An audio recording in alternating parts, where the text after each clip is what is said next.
last few years, there's been months where I can buy food one day, 1 week a month, maybe $20 to spend on food.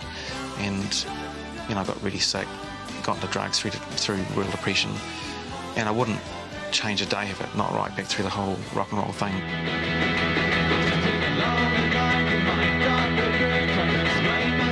In 2002, the record label Flying Nun celebrated its 21st anniversary. In that time, it has achieved a #1 album and a #1 single. It has received a Tradians Award for export sales. It had 3 songs in New Zealand's all-time top 30, and it has an international reputation for unique and original music. The collection of bands that happened to be on this little label were making such innovative and fresh music. It was just so exciting. The Straitjacket Fits, along with the Chills, would both gain international acclaim, and 21 years on, Flying Nun is still signing new bands with the same sort of potential. I felt really, privileged to be on a pretty legendary label worldwide, really. It's pretty renowned for being a unique New Zealand label.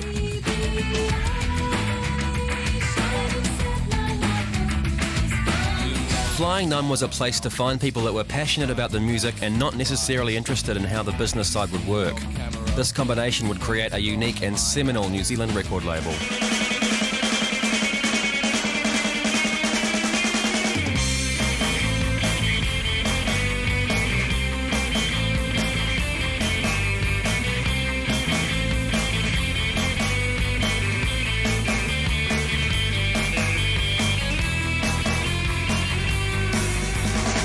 On March 22nd, 2002, at York Street Studios, Auckland, a handful of Flying Nun bands recorded versions of their favourite songs from the Flying Nun back catalogue for the album Under the Influence. The man behind the beginning of Flying Nun was Roger Shepherd. In 1981, he was running a record store in Christchurch and decided he was going to start a record label and release the exciting music he was seeing around town. Just happened. Could have been anyone. It was a Dunedin band that caught Roger Shepherd's attention, and it was that band's first song that caught the attention of everyone else. I actually bought that as a single, and I can remember clearly I was about 18, 19 in my first flat, jumping off the kitchen table onto the floor and pogoing around the room with my mates. It's like New Zealand's Louie Louie, it's just perfectly in proportion and not too garagey, not too pop.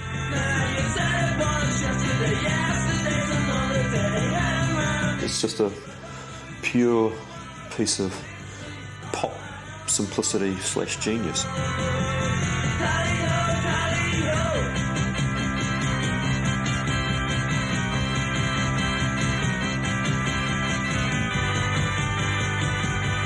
They were just a phenomenally good band, and I really felt that they needed to have a record release, that there's something, it needed to be documented in some shape or form.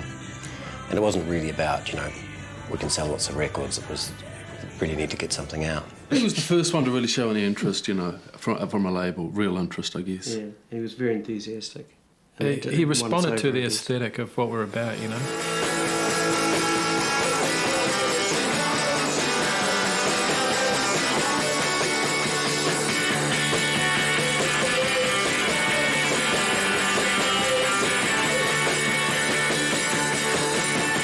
We'd gone into, I guess, the major Auckland recording studio at the time and took in a demo tape, and we were told to get out of the studio as quickly as possible because, the producer there just said it was, there was nothing of any value whatsoever. There was no commercial value. Yeah.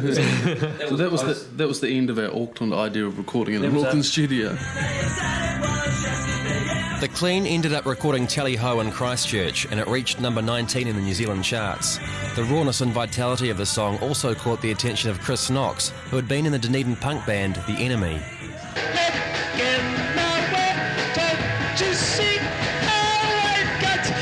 He was to have a major impact at Flying Nun. We definitely wanted to be involved, come hell or high water. There was no way this bloody label was going to get by without us.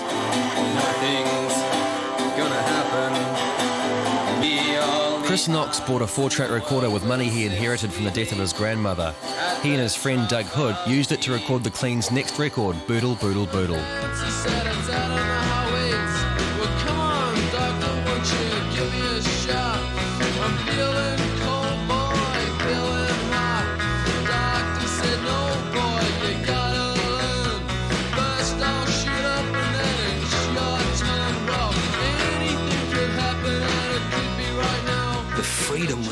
amazing. Not having some stupid engineer who'd never heard your cruddy music saying, you can't do that, you can't do that, you can't do that, and foisting their own idea of what a good record sounded like upon you was just like, yes, yes, just give us more of this. We were recording in a situation where you couldn't really hear what was going down as it was going down, so we only really discovered what it sounded like when we listened back. And so it was incredibly, incredibly exciting. You never really knew at the end of a take whether you had a good recording.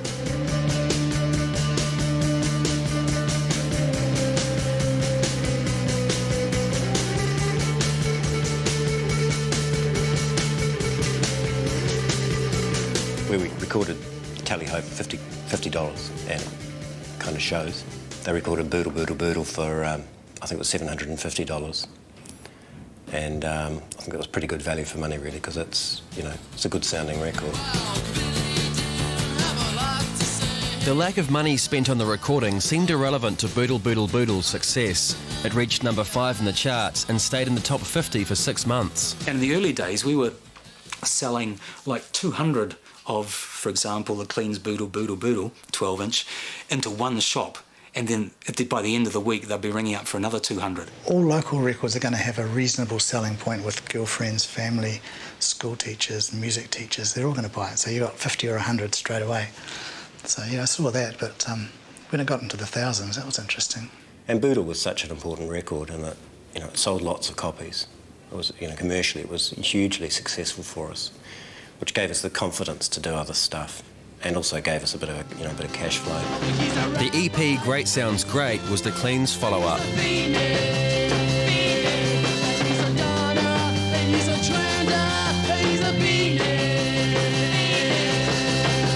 They made Boodle and then they made a follow-up EP and then decided that the pressure of being so successful in New Zealand was too much for them and they had to break up, so they broke up. It's kind of the height of their popularity, really. I guess if they kept at it and they could have made the kind of impact elsewhere that they'd made in New Zealand at that time. Although the Clean had had enough, Doug Hood and Chris Knox once more headed south to record 4 more Dunedin bands that Roger Shepherd wanted to release on Flying Nun. The first Chills recordings were on the Dunedin double EP, which was Verlaines, Stones, Sneaky Feelings, Chills. We go for a swim in the deep of space.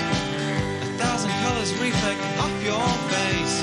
The stars surround us as we sail on through a kaleidoscope world. Don't need a red light bulb, I can see Mars. We've got a stereo and electric guitars. The sounds we make echo on through a kaleidoscope world. Oh, pyromaniac, hail to the back. Gonna make sure that kind of even if matches spreads along the ground. Have a look around, burn it to the ground and watch the engines rushing. You turn me round, you turn me round and round. When we started off, we figured we want to do everything the wrong way, You're not allowed to call yourselves the Stones, so we did. Nice name.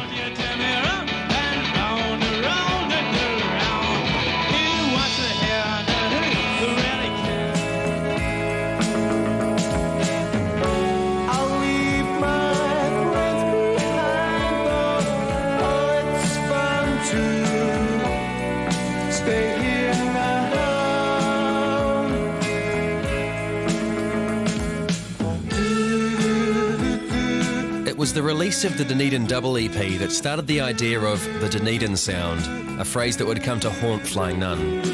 Some people somehow could find something in common between the sort of classical rock of the Verlaines, the total out-and-out sort of stooge craziness of the Stones, the twee little happy little pop songs of the Chills, and the sort of birds come Tamla Motown sound of the Sneaky Feelings, because they all used guitars. It was about the only common thread I could see, but other people seem to be able to find, they're all jangly, aren't they? All guitar jangly stuff. That must be the Dunedin sound. There was a Dunedin sound, there's no getting around it. The way the guitars sounded, trebly guitars, jangly guitars, the things they were listening to, although by the same token, the Sneaky Feelings were listening to different things than, say, the Verlaines were. I guess we all shared equipment and band members and girlfriends and stuff. The individual who coined the expression the Dunedin Sound will come as a surprise to the Flying Nun musicians who objected to the description.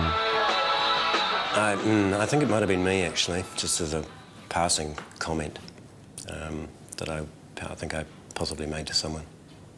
And of course, I apologise to everyone, and I'm really, really, really sorry. 'Cause I'm a fraud, and I'm a sham. You tell yourself that's what I am. More significant than the Dunedin Sound debate was the actual recording of the Dunedin double EP.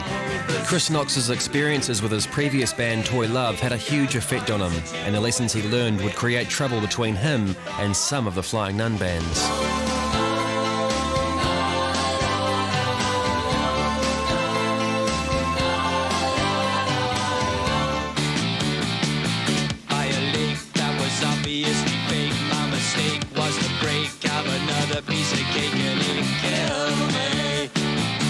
Before Roger Shepherd had started Flying Nun, the big record companies were the only place a Dunedin band like Toy Love could go.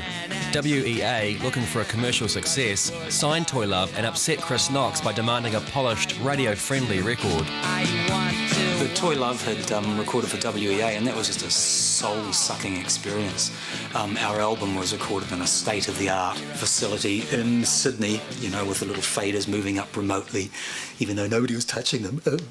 But we weren't allowed to use our own guitar amplifiers because they went when you weren't playing guitar, you know, this sort of shit. And so to have total control over your music was much more important than getting paid for it at the time. There's a real hangover from Chris Knox and the terrible experience that Toy Love had in Australia trying to record their album, and everyone was basically instructed, you know, don't go near major studios, you'll lose control of your music. The Dunedin double EP was recorded on Knox's 4-track and featured the simple recording techniques that Knox came to believe encapsulated the ethos of Flying Nun. It was, again, extraordinarily Mickey Mouse, but sold heaps and started the careers of at least 3 out of those 4 bands who went on to much greater things. The Stones didn't last very long, unfortunately, and they were a great, great band. You know, beyond our wildest dreams, that making a record. I mean, we weren't even sure that would come to anything at that particular point in time. The idea of doing a recording of any sort just seemed like completely ridiculous. You know, no one from Dunedin would be able to make a record. Chris Knox's role in taking his 4-track recorder around the country was crucial to Flying Nun. One band, though, was not so happy with Knox's DIY approach to the recording of their music. Some of the material we presented, I don't think Chris and I don't think some of the other Flying Nun people really got it. We had kind of ambitions of doing something a bit more complicated, and as a result, we didn't really like the 4-track sound very much. Also, there were kind of numerous technical fuck-ups in the production. For example, the bass guitar got left off one track entirely.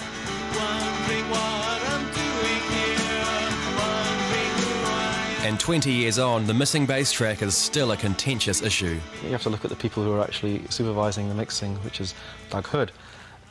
So, what happened, Doug? Matthew has got a huge chip on his shoulder, and I really don't know why. They got treated exactly the same as everybody else. But Bannister had even bigger problems with Chris Knox, which he aired in his 1999 book about the sneaky feelings. When he was critical, he was like really critical. It wasn't like constructive criticism. It was like everything you've done is sucked and your life is a waste of time. So, I mean, it could become a personal attack, or it felt like that to me. I mean, probably he might not have seen it that way, but, you know, it was, to me, it seemed to be, like, really aggressive. Is that Matthew Bannister's idea? The Enforcer. Yeah, well, I did get reasonably well known for drunkenly and stonedly going up to bands after they'd played and saying, oh, for Christ's sakes, you've got to stop playing that song, and that song, and you've got to get rid of that bloody bass player, you know, etc., etc. I'd like to think I was the Jiminy Cricket, the little conscience on the back of the Pinocchio that was Flying Nun, that I tried to keep things pure. I guess I had a real vision of what Flying Nun should be like, and it was the home-built, do-it-yourself thing that, you know, punk started. I had a pop column in the Evening Star here every Friday night, and I would trot out my opinions on the Friday night, and Chris would come in on the Monday and go through them, ripping them each one to shreds and telling me where I was going wrong and stuff. I sort of had the make my day feeling coming up every now and again. Yeah, I got pretty stroppy. It was the opposite of High Fidelity. The guy in High Fidelity shouts at his customers, but Chris used to shout at me, and I just about cowered back. I think overall I like his, I like his work more than I like his personality. I mean, I appreciate what he does musically, but I wouldn't necessarily want to be stuck on a desert island with him. I think people tried to make out that there was undue influence from Chris Knox and others as to the type of music. But if you look at the Flying Nun catalogue, particularly in the mid-80s, it's a huge breadth of material.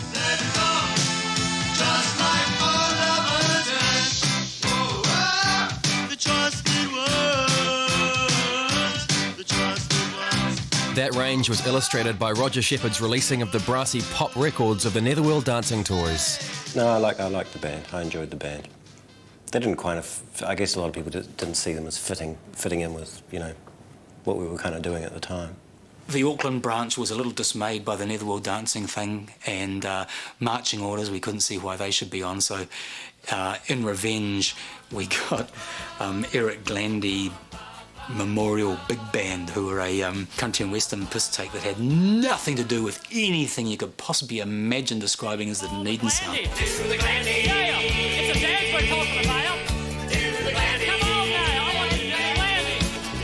We got them on the label as revenge for poor old Netherworld Dancing Toys and marching orders and bands of that ilk, just to show that we could be tasteless as well.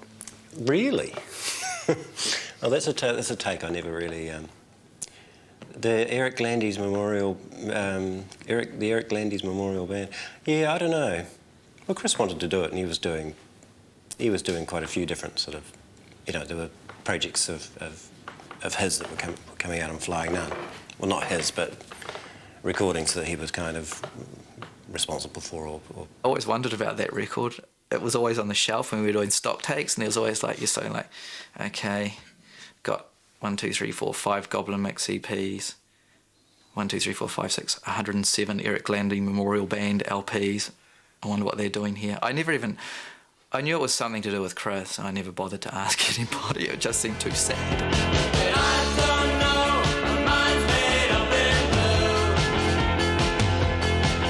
While Chris Knox had no official position within Flying Nun, it was obvious that he exercised a certain authority running things in Auckland.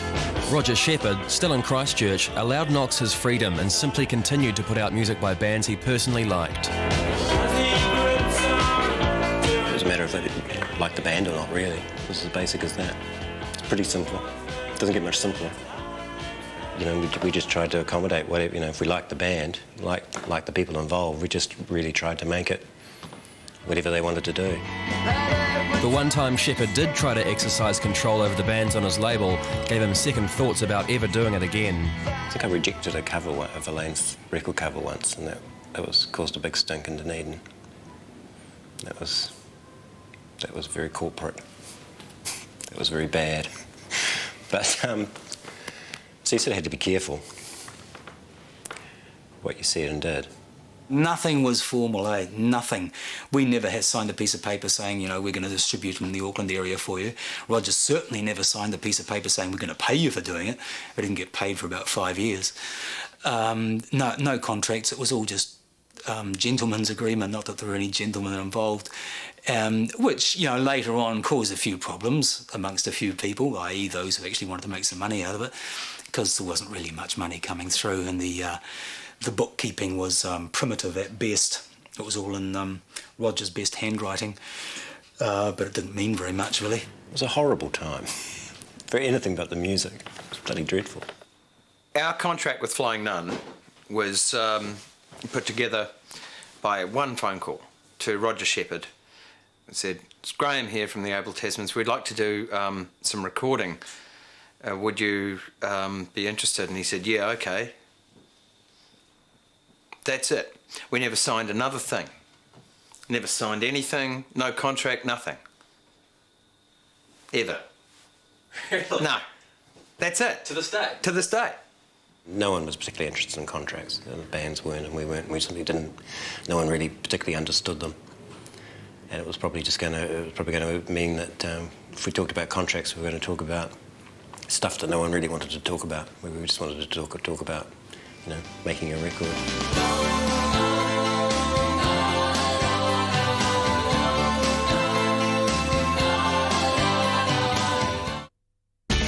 Do you like Verlaines? Is it gonna rain today? Should we have our photo taken? We'll look like death in the maiden. Flying Nun, the small DIY company, still managed to get attention overseas through its quality and uniqueness. During the mid-80s, bands such as Chris Knox's Tall Dwarves, The Chills and The Clean were getting played on American college radio. Stephen Malkmus from the successful alternative band Pavement was particularly fond of the Verlaines' Death in the Maiden. I think I ripped off a melody from it where there's this part of the song that goes like dun dun dun dun dun dun dun dun dun. I mean, it's really small. There's a part in that song where he sings that same kind of melody, and I just remember thinking like, I'm gonna do that because that's like in the Verlaines song, and I'm gonna steal it, man. I'm gonna. I mean, I was interested in approaching pop music and seeing if I could forge, I guess, semi-classical structures into a pop song and see if it would work. So, and yeah, I guess there was a lot of poetic things that were taken on board as well as with regard to the lyrics.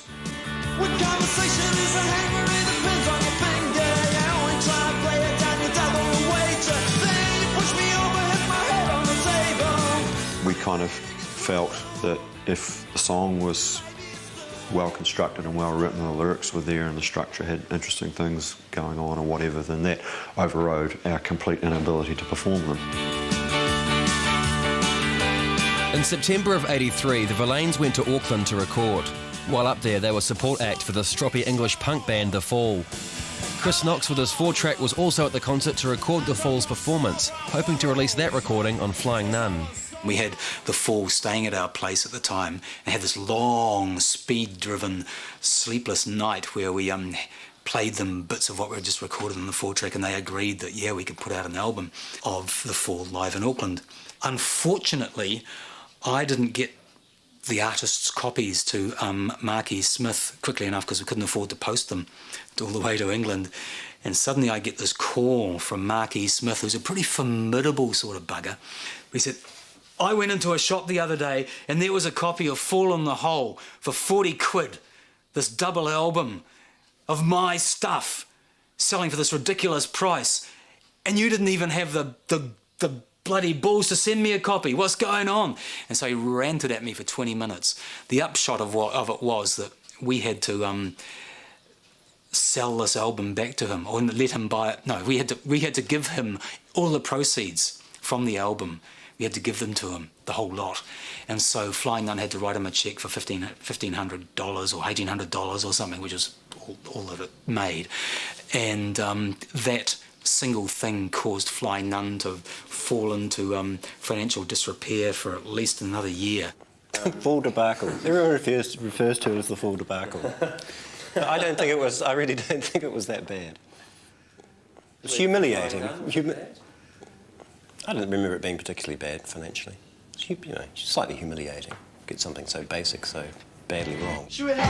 But the incident certainly did nothing to alleviate Flying Nun's financial troubles. The Verlaines were forced to contribute their own money to get their records into the record stores. Flying Nun could only afford to press about 300 copies at a time, and they were sold very, very quickly, and it took them another month to press another 300. So it never reached the charts, and it possibly could have if it had been released all in one hit. And with some of those records, we even paid for the first pressing because, the company didn't have enough money to press the record. I mean, it was fairly infuriating at the time that you'd make a record and it'd be sitting on the shelf for 8, 10, 12 months or some time, and it wouldn't come out because the company didn't have enough money to press it. We go for a swim in the deep of space. 1,000 colours reflect off your face. The Chills had gathered the most attention from the release of the Dunedin double EP, and with the demise of the Clean, they were seen as the new saviours of Flying Nun, and that meant the label wanted to put more resources behind them. The Chills were out there doing a job, and the resources went there.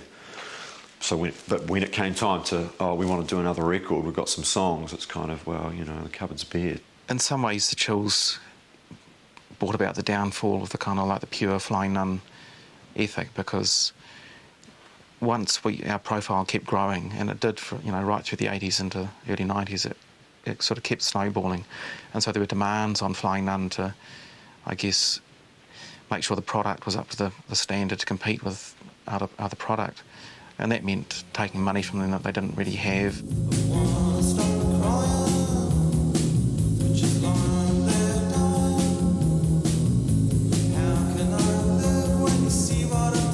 The acclaim given to their songs on the Dunedin double EP, plus the popularity of the Chills as a live act, was tempered by a tragedy that nearly ended the band. During the recording of the Pink Frost single, our drummer, Martin Bulls, who was a very physically fit person, started showing signs of weariness for the first time, and on the drive back down to Dunedin was basically crashed out in the back of the van the whole time, and 2 weeks later we learned he had leukaemia. So he went back up to Masterton to his family and basically died up there quite quickly. He left me this leather jacket and his will.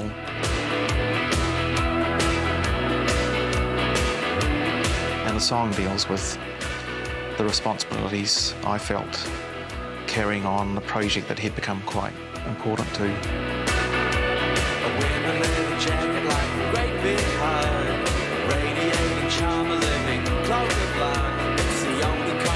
After briefly calling his band A Wrinkle in Time, Phillips eventually resurrected the name The Chills.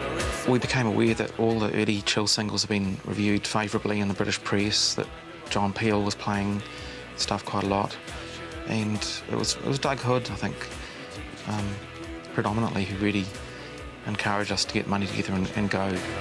The Chills were the first Flying Nun band to move to England, where they recorded their first 2 albums. In England, they received consistently good reviews. Radio play and I Love My Leather Jacket reached number 3 on the English independent charts. Despite this, Phillips felt they had problems being accepted. Being an outsider in England and the States had its benefits, because in some ways you weren't sort of integrated into the class system, but on the other hand, Antipodeans were almost about as low as you get. I think I've always thought that the exciting minds got out of England and came out here, but they seem to really resent us coming back. I worked in the English music press, and there was still a degree of snobbery. There was still sheep jokes, and there were a lot of really crappy English indie bands that got attention over rather superior Flying Nun bands. And right near the end, before we left London in the late 80s, we'd sort of finally got respect from the press, and it was good, but I don't think it's worth working for. I just don't think they're worth putting the energy into.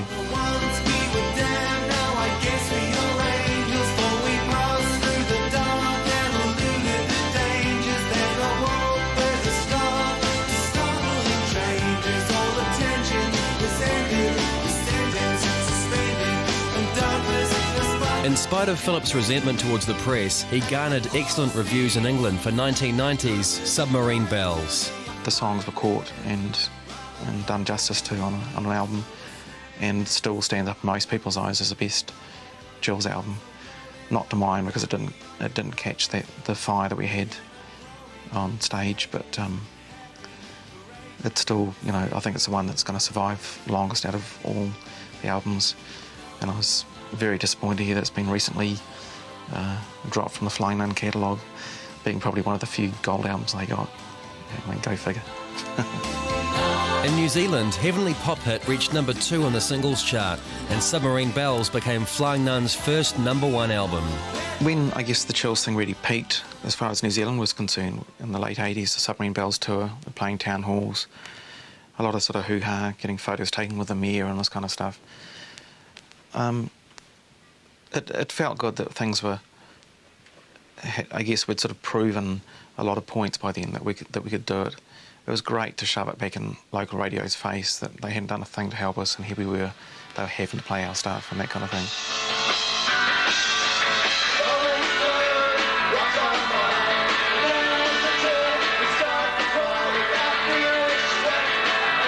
Even though the Chills had moved on to greater things, including signing to American label Slash in 1988, Phillips was still bitter about the treatment meted out to the Chills' first single.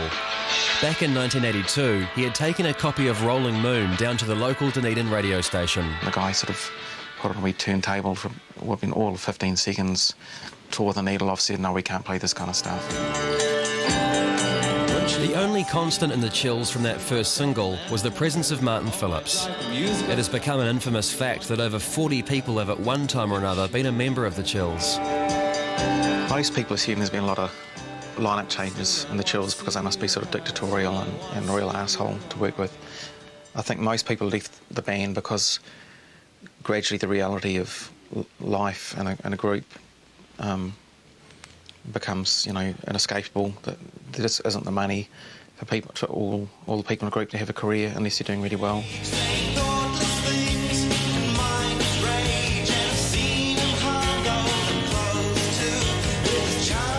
Typical of the Chills' constant lineup changes, Soft Bomb, the third album, was recorded in Los Angeles with only one regular Chills member and 3 American musicians.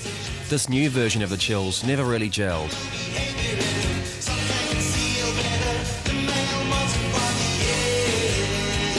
Yeah, the recording of Soft Bomb in Los Angeles is still pretty much the low point of my life. The whole time around it, drugs started creeping to the scene for the first time. It's the first time I tried heroin, just smoking, I guess. Lots of cocaine. I can look back now and see that as a time that everything started really turning around and going backwards.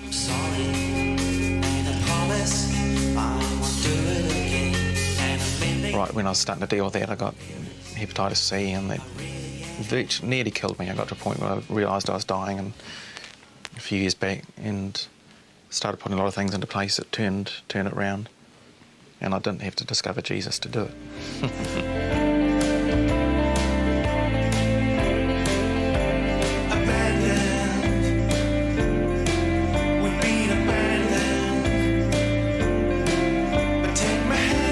The album Soft Bomb and its follow-up Sunburnt sold less than expected, and Martin felt that Flying Nun no longer considered the Chills important to the label. You know, I was very hurt by it. We needed the support of the label at that time more than ever before, and it just wasn't there. The sort of support got less and less. The phone calls were months and months apart, and at a time I just really needed to know that they still believed in what I was trying to do, but it wasn't there. This is the way.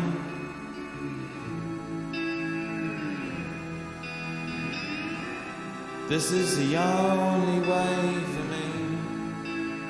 The life I've had through the Chills, touring around, seeing amazing things overseas. We've played in, I think, 19 countries, seen most of the major cities in the Western world at least, met lots of wonderful people, got to mingle with my heroes, other, you know, stars who treated me as an equal, and it was just incredible. So, no, I wouldn't change a thing, and as far as I'm concerned, that's just like chapter 1 over, regrouping for chapter 2.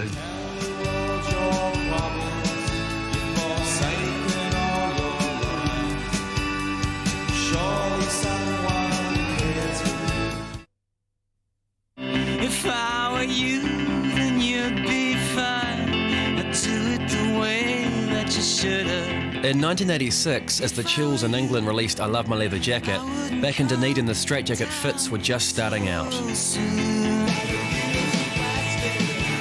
Shayne Carter's next band was the Double Happies. It was made up of him and his old schoolmate Wayne Elsey from the board games and a drum machine.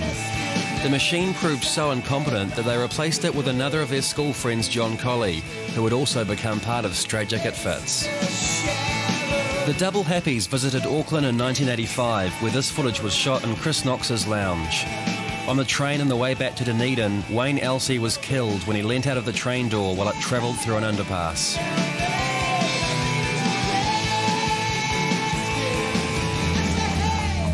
In 1986, Carter formed Straitjacket Fits.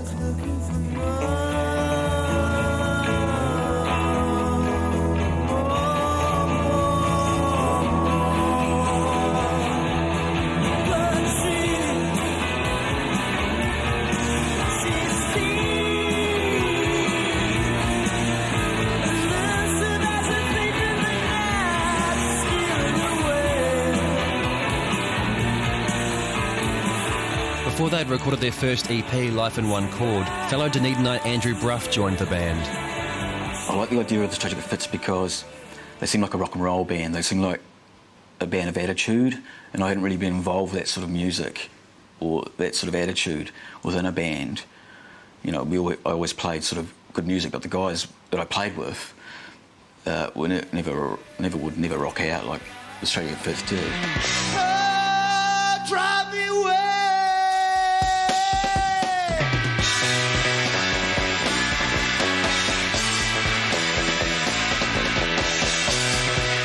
When I joined, it was taking a backseat role. I assumed that. It didn't occur to me that I would write songs.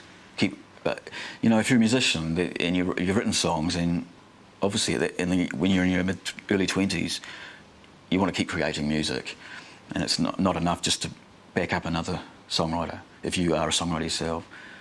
So that you know, that's how the push comes. You have to write I wrote one song, was Sparkle That Shines, which was on the first EP. It did well, so that gave me the sort of impetus and the encouragement to say, well, I want to write more songs, not just one out of every 10.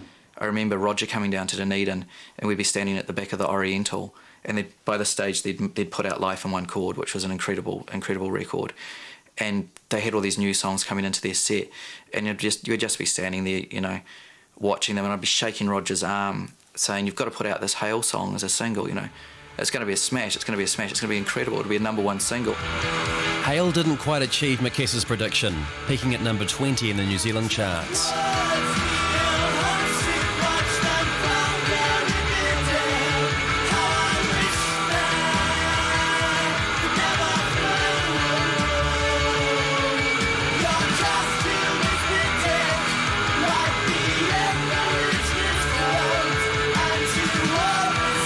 Shayne Carter was noted for his spiky rock songs, and Brough a more romantic Beatlesque tone. The two songwriters had problems seeing eye to eye in what was essentially Carter's band. The Straitjacket Fits signed a 6-album deal with American label Arista in 1990. They needed a big song to break through in America, and Brough thought his song Down in Splendour might be the one.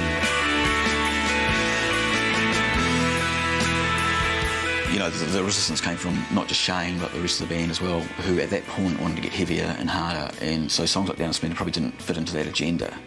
Doing exactly what Shayne wanted would make the band too boring. You know, it'd still be a good band, but, you know, it was like everyone around the band could see what was good about the two singer-songwriters, but except the only ones that couldn't were the people in the band that I was playing with. Couldn't see the virtue of that, and how it gave us an extra dimension to be exploited and thrust upon the world with big albums. But nah, sabotage, all gone.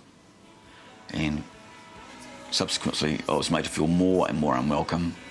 And during the last month of the tour, I didn't talk to anyone else. In America, fights in Canada, after gigs, came back home and decided we'd all decided that I was out, yeah. When Andrew Brough left, a press release was issued saying, "Yay, no more slow songs." The Straitjacket Fits went on to release one more album. Blow was a much denser, rockier album that still didn't break the American market, and in 1994, Carter called an amicable end to the band. Straitjacket Fits, I mean, they put they put so much effort into trying to make it happen. They were just unlucky that it didn't happen. When something succeeds or doesn't succeed, it's hard to establish which element was missing, but, you know, there may have been management issues, or maybe the music just didn't suit the market. Flying Nun tended to be the music that everybody in the industry wanted to embrace, or the alternative record store wanted to embrace, but it probably wasn't what was selling at the time. Well, you know, you make decisions, you know, and you can't be regretful or bitter about them, because it's just all the way it goes. And, you know, sure, we could have sold lots of more records and had the potential to sell more records, but it doesn't mean that it was all kind of a sad failure or an inconsequential kind of pursuit, you know.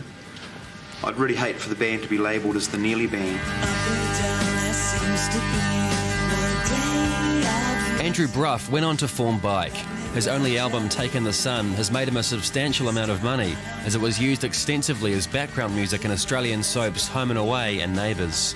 Paid for the house and everything in it. 10 years ago, my aspirations weren't to have my songs played on Australian soaps, but they have, you know, it's pretty low down the ladder as far as expectations go, but it's a source of income. And, you know, the bottom line is, if you're a songwriter in this country, the best way to make money is through getting your music on TV. Rented my ass to see the sky. Some Flying Nun bands, though, were as far removed from being played in the background of Australian soaps as was possible. Roger Shepard was releasing their records purely on what he considered musical merit. The potential sales were irrelevant. We decided to play this song that we kind of worked out. I went off to the bathroom to have a leak, came back. Meanwhile, the other two had decided to do a completely different song, didn't tell me. So we start off, so I'm doing what I thought was vaguely the bit that I was meant to do for this completely different song. And it worked so well, after that, I never looked back. You know, we used to do lots of different music, and some of those bands were really quite ambitious, and other bands didn't have the same ambitions to be sort of, you know, commercially successful. And we released those records sort of, you know, with that in mind, being happy to sell, you know, 1,000 copies because we still thought the music was worthwhile.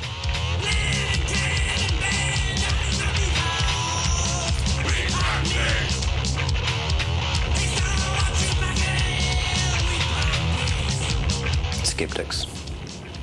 Fantastic band.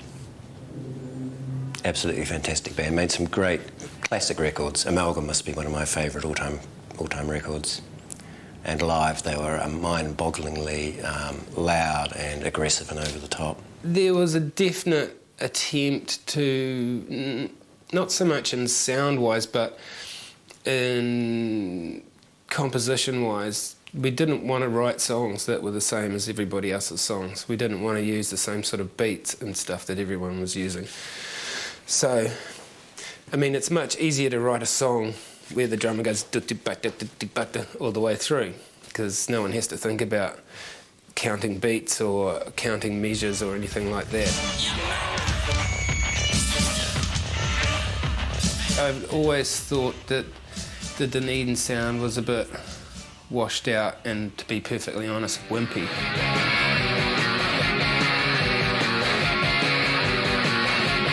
Instead, one of Rowan's major inspirations was Christchurch band The Gordons. Even though they only released 2 albums, many bands have claimed them as an influence. The Gordons, big heroes to us. The Gordons. In 1987, Belter Space was formed. The second lineup featured 2 of the Gordons and Hamish Kilgar of The Clean. He left and he was replaced by the Gordons drummer, effectively making Belter Space the Gordons Mark II. They moved to New York in 1993, where they still live. The diversity and number of acts on Flying Nun was splitting the focus of the label and proving difficult for Shepard to manage. It was pretty chaotic, really. It was like catch-up. We were selling all these records, and they were sort of doing more and more releases and working with more and more art, you know, different bands and stuff, and just trying to catch up on the, you know, learning how to run a business. So I had no idea. The Dead Sea recorded cheaply and had a small niche market in Europe and America that would recoup costs. What Bruce Russell of the Dead Sea saw as wasteful was spending large amounts of money on bands he thought had no chance of making the money back. I just found it frankly staggering that they were willing to pour money into projects without really knowing where it was coming from or where it was going to go or how they were going to get it back. Oftentimes the bands got pretty much a little too big for their boots, really. Decided they wanted a real producer, wanted a real recording, wanted a bit of money spent on them, and just the organic feel started to dissipate, really. I could never understand that. As far as I was concerned, why do that? Why ditch the people who know the most about your music in favour of someone who's never seen you before? For some bands, I guess their ambitions were Chris was always going to do it very much on his own terms. And some bands were quite happy recording, didn't have the ambition to sort of, have a crack at it overseas or whatever. But the bands that really did have the ambition, then, the studio budget was pretty significant to them, and we'd have to try and accommodate that. Because the bands were the important thing, Roger would say, OK, I'll help you do this. And did, which was, for me, in many ways, the catalyst to the financial problems that Flying Nun had in later years. Unfortunately, they got hornswoggled by some fairly mediocre talent as well, and that was really, I think, a part of the downfall, that went on happening, and over and over and over and over again. And things like, they did 2 or 3 records by a group called The Fold from Auckland, who were just dreary and dreadful. I never met anyone who liked them, and all their bloody records had full colour covers. And how did that happen? I don't know. There was a sense in which the DIY thing had run its course.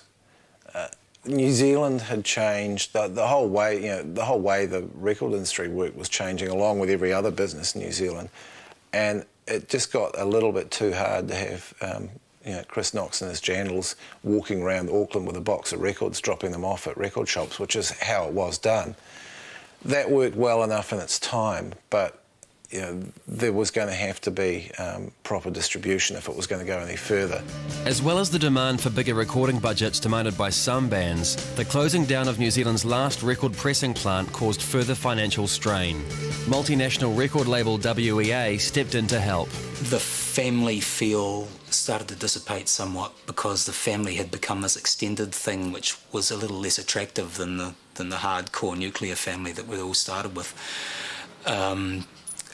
For me, having just hated working with WEA in the Toy Love years, to suddenly be working for WEA again was just like the biggest kick in the balls I could imagine, really. By 1990, WEA had lost interest in Flying Nun, and Australian company Mushroom Records became involved, buying 50% of the label. There were these records sitting there that weren't coming out because Roger couldn't really afford to pay the recording bills at Ride, so there was the JPS Size of Food record sitting there, the Bats Law of Things record was sitting there. These records we knew had been recorded but just weren't coming out. With the financial security of Mushroom behind him, Roger Shepherd left for England to set up a UK branch of Flying Nun. I think everyone was quite happy to see me go. Roger was considered to be a bit out of control then, so going to England was going to leave the label in sort of more curatorial hands. Then the man who started Flying Nun back in 1981 walked away from the company he created. Roger Shepherd had spent 16 years building up Flying Nun. Now it seemed to him the whole industry was driven by money. Seeing how the business kind of was in Britain was a bit of a downer, and that it was very much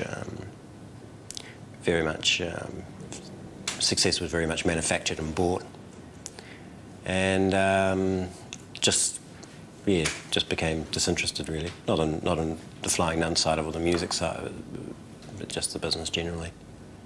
And really felt it was time for me to sort of, go on and do something else.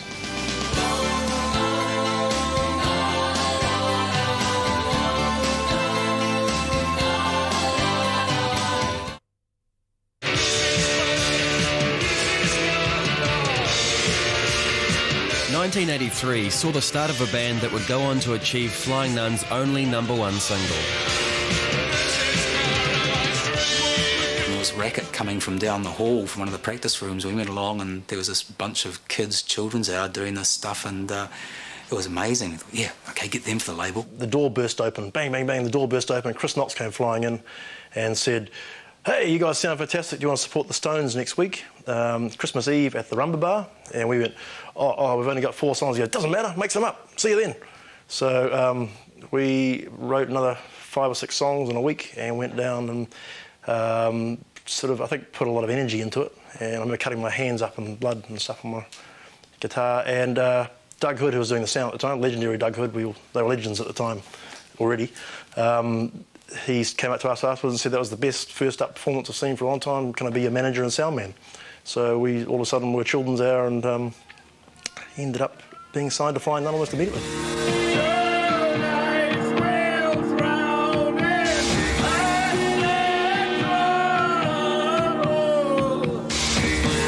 the demise of Children's Hour, singer Chris Matthews started a new band, the International Headless Chickens, or IHC. Eventually, all the members of Children's Hour found a home in Headless Chickens.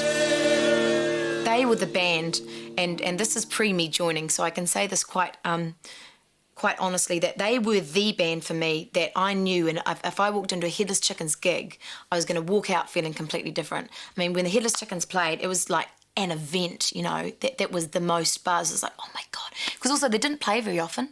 So it's like, my God, they're going to play. And, you know, this is around the time when Gas Crankin' Station was out. I mean, that was, you know, an electric song, absolutely electric.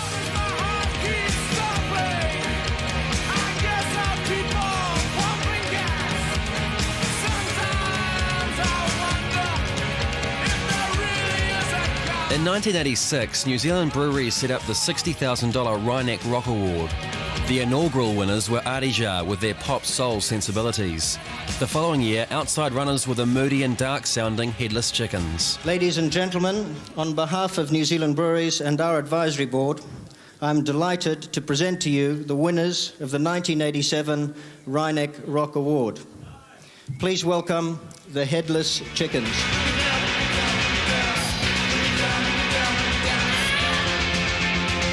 Yeah, the Rhineck Award's basically a $60,000 award for a start, which is unusual because it's never probably happened before or since. Although it's not clear how much of that $60,000 the band really got.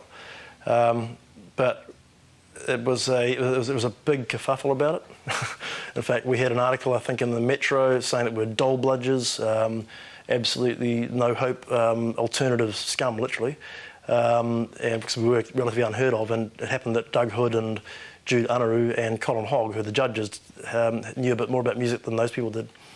Rhineck didn't choose us because they were expecting us to become a commercially acceptable band. They chose us because they think we're good at what we're going to do and we're going to get better at it. We did an interview with Dylan Tate on TV, and that night Judy Bailey or somebody was on the national news, and they said, "Headless Chickens, heard of them? Neither had we."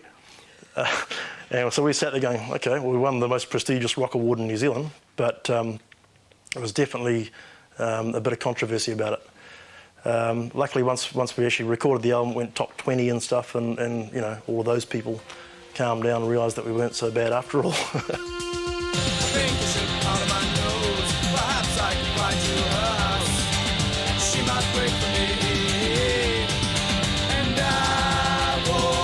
Stunt Clown was the resulting album, but it was during the recording of the follow-up album Body Blow that singer Chris Matthews realised he needed a female voice for some of his new songs. One day I was walking up Ponsonby Road and Chris was walking down the other way, and he stopped me and said, "Oh, Fiona, I've just been thinking about you.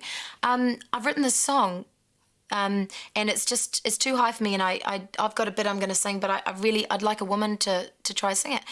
And I thought, I don't care what the song's like. I'm going to sing it, that's fine. I said, okay, yeah. And that was Cruise Control.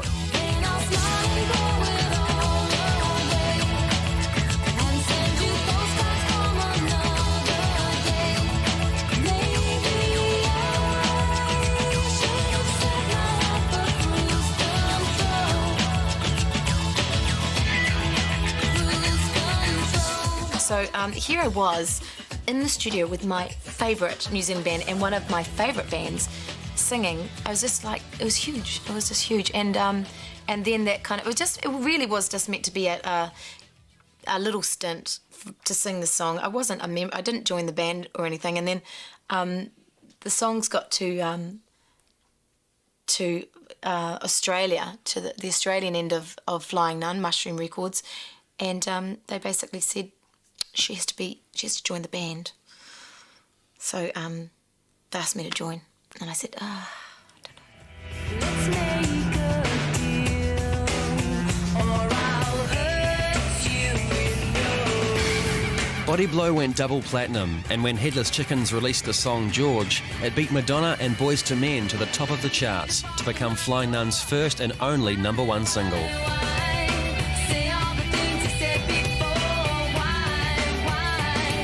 I wish that I could say to you, yes, I felt the history of the label upon my shoulders and we all were gloriously celebrating, but I think I was far more self-indulgent than that. I was just going, yes, we're #1, yay for us, kind of thing.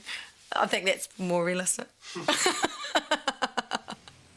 Oh, we were stoked. It was like 4 weeks at #1, right over Christmas. So, yeah, we felt pretty good about it. To get to be #1 was an amazing achievement, I think.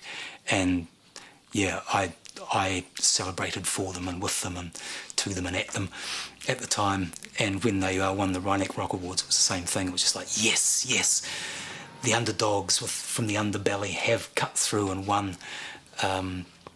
Those things were cause for great celebration. It was just odd that it hadn't happened earlier with the bands that most people probably associated more with Flying Nun. I was sitting there thinking these 2 or 3 years of hard work are going to start paying off.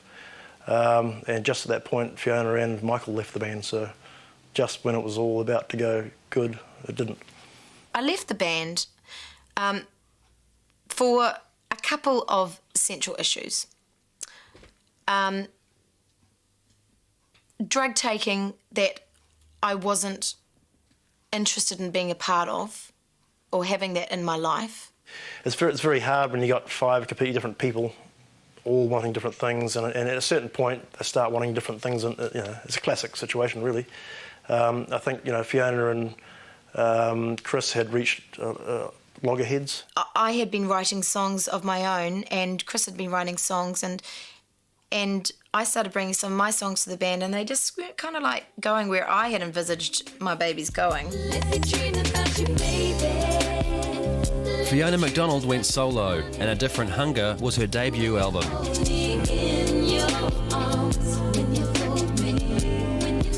Yeah, I mean, after that, Chris and Bevan and I tried to keep the band going for a year. I tried to get Bo Runga in as a singer, but it didn't work. Chris didn't want it, so and I said, look, she could play guitar, she looks good. But so that's that final year was a bit of a sad one.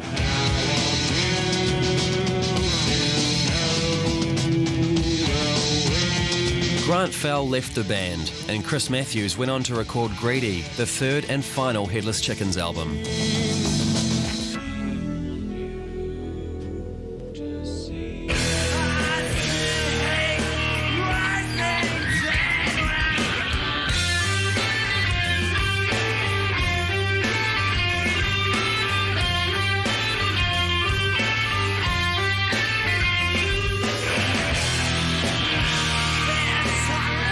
During the recording of the Under the Influence album, 2 bands chose to cover 3D's songs. The 3Ds were one of the least ambitious bands on Flying Nun, but received widespread acclaim. The problem with the 3Ds is that there were 4 guitarists, and we kind of, it was basically the people who were most willing to make a change that got the that change. Like, that's why Dominic's the drummer. And that's why he can't do rolls, because he's a guitarist. Well, I lie, he can do a few rolls, but they were kept to a minimum. And Denise played bass because she was the girl.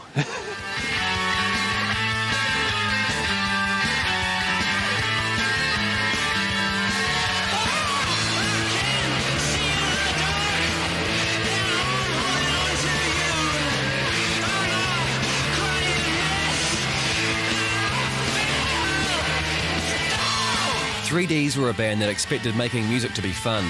They agreed with the Chris Knox philosophy of recording. Even when offered money to record in a big studio, they turned it down. We thought it was pretty ludicrous that people would spend, so much money on, recording when you can make a really good record for $10,000, which that's a lot of money, I think.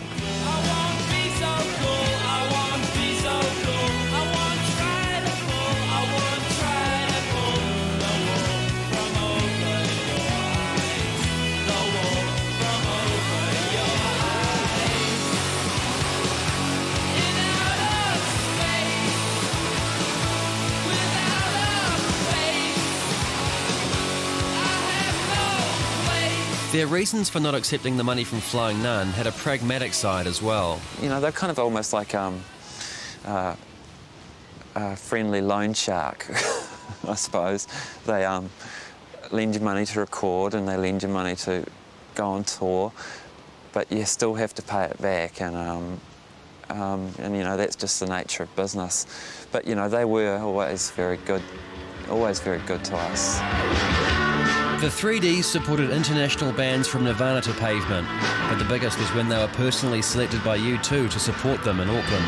Yeah, the Western Springs, hell, it's just another gig to us. When a 3Ds associate borrowed some vintage wine from U2's dressing room, the promoter was not impressed. He was very angry and said that we weren't going to be paid, we could find our own way home, etc. You know, it was really bad. But Bono was in the room, and he said, pay them double. Oh, look, a letter from Bono. He said he was a great fan of mine. We did get paid double, gave us another bottle of French champagne, so it was about the most rock the 3Ds ever got, was playing with U2. Didn't even see you leave. You didn't even take good care. For the 3Ds, a major attraction of Flying Nun was the Roger Shepherd style of hands-off management. At Flying Nun, mostly it's always been like bands drawing the record covers and stuff. I mean, I don't think you'd find so many releases on a big label that would have someone like Dave Mitchell drawing all the record covers, because there's not that many record companies that would be happy to have really crude, intricately drawn pictures on all their 3Ds record sleeves. But we were quite happy. And maybe they wouldn't want to have like a record called Songs for Swarthy Swabs, whereas on the record sleeve it actually says Songs for Swarthy Swabs, because Dave Mitchell was drunk when he did it and wrote the word "for" twice. But you know, that's maybe that's sort of more the Flying Nun way.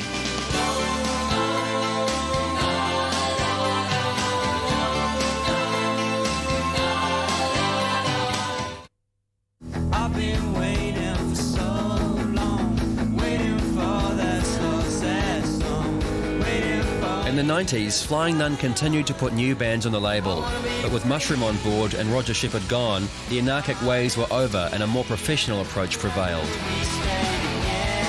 The label changed quite a lot right from when Mushroom kind of started buying into the company, and it was, it just sort of became that we had to consider a whole lot of sort of commercial imperatives. When I first joined Flying Nun, I thought they were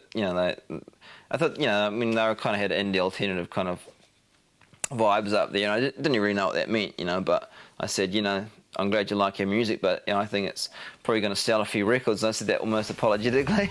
I dream of a time, I dream of a place, I dream of a time. Even though Flying Nun were now more professional than they ever had been, when Betcha Duper were being chased by every record company, it was Flying Nun's ability to still promise a less corporate approach, tied with its legacy, that won Betcha Duper to their label. It was quite strange being on Flying Nun with the band, not really knowing much about Flying Nun, and it was really cool. I felt really, privileged to be on a pretty legendary label worldwide. Really, it's pretty renowned for being a unique New Zealand label, and it was cool to be involved in that. And everybody that worked there was, we thought at the time, really into it.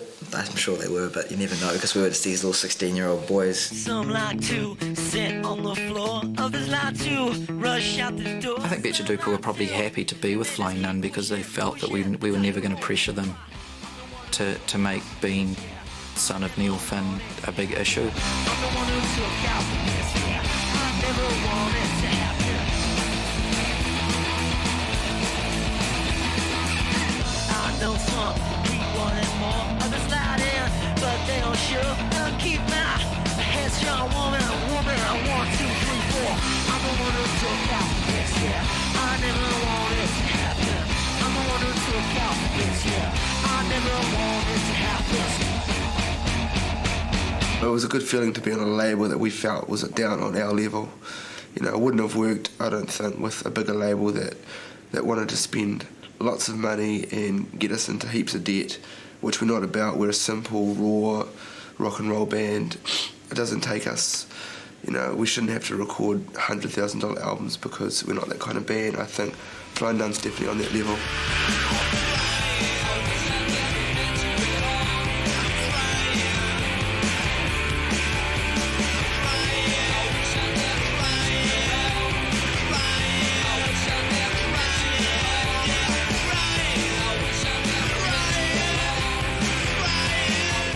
I think Flying Nun's got a reputation of good quality New Zealand music, no bullshit, you know, it's kind of, maybe got that Kiwi ethic about it, not flash but cool, reputation for putting out good music consistently for 21 years. In that 21 years, Flying Nun has released records by more than 150 New Zealand artists. In the beginning, there were no role models for the company. Roger Shepherd was winging it. Mistakes were made along the way, but what the unstructured creative approach led to was genuine original New Zealand music being recorded and released. A body of music that has gained international respect and still retains its importance today. I think what Flying Nun was a huge blossoming of something uniquely New Zealand that had not a sound but a philosophy behind it, which is do it yourself, a little bit of the punk splashed in, something that nobody else was doing in the world, and thinking, Christ, this is great. But I think looking back on that, there was, I mean, I guess you could say it's a little tiny part of the culture now, I guess, what happened there in Dunedin in the early 80s. I think the success has been in a creative sense rather than a commercial sense, because there have been some amazingly important creative records made, records that have influenced people overseas, but commercially it's the records that the Flying Nun artists influence that have had the success rather than the Flying Nun records themselves. Clean and the Chills, and in particular I think, and Tall Dwarfs, started a whole lot of careers of people who, you know, became so much bigger than any Flying Nun band ever did. So that sort of thing has had an impact upon the people who follow those bands as well, because they read the interviews and, you know, these names get dropped and they go, oh, gosh, Steve Malkmus likes the Clean. Well, I'd better find out about them. I mean, the Clean and Tall Dwarfs were like, they were considered, you know, to this group of our 10 friends to be just these really important bands, which is, I mean, they are, but it's probably funny to imagine in like rural Virginia.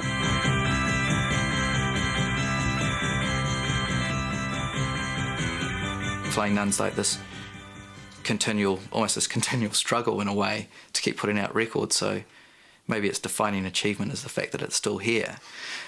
So golden moments sort of come and go through that, you know, maybe the golden moment is when you can pay the bills. It wasn't, you know, about making money or turning it into a successful business and reaping the rewards. It was very much like, you know, this music's really interesting, we've really got to get it out and let's get on with it.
This program was made with funding from New Zealand On Air.